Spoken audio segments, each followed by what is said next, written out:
प्रेम जाल में फंसाकर युवतियों से संबंध बनाना, उनका विश्वास जीतना और फिर उनके नाम पर लाखों रुपए का लोन लेकर धोखाधड़ी करने वाले आरोपी आदर्श महात्रे को डोंबिवली के मानपड़ा पुलिस ने हिरासत में लिया है। आरोपी पहले भी नवी मुंबई पुलिस द्वारा गिरफ्तार किया जा चुका है। पुलिस जांच में सामने आया कि पनवेल निवासी आदर्श महात्रे सोशल मीडिया के जरिए युवतियों से दोस्ती करता था, फिर प्रेम संबंध बनाकर उनके नाम पर विभिन्न बैंकों से कर्ज लेता था। अब तक 140 से अधिक युवतियों को जाल में फंसाने की जानकारी सामने आई है, जिनमें से 11 महिलाओं ने आधिकारिक शिकायत दर्ज कराई, जबकि अन्य पीड़ित महिलाओं के भी आगे आने की संभावना जताई जा रही है। खास बात यह है कि धोखाधड़ी का शिकार बनी कई महिलाएं उच्च शिक्षित और बड़े पदों पर कार्यरत है।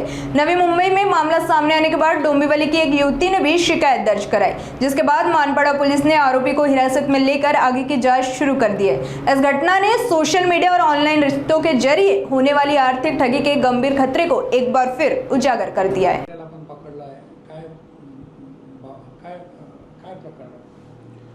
मानपड़ा पोलीस स्टेशन येथे एक तरुणीच्या तक्रारीवरून आर्थिक फसवणुकीचा गुन्हा नोंद झालेला होता।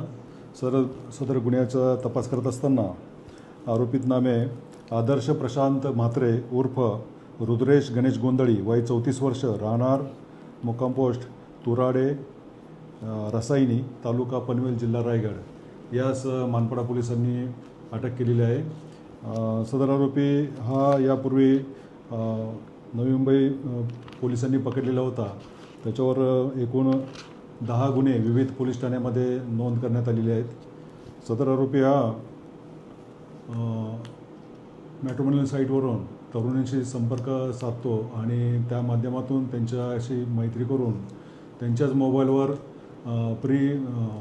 अप्रूव्हल लोन मंजूर करून घेऊन सदर रक्कम स्वतःकडे वळवून घेतो आणि अशा प्रकारे तो आर्थिक फसवणूक करत आहे।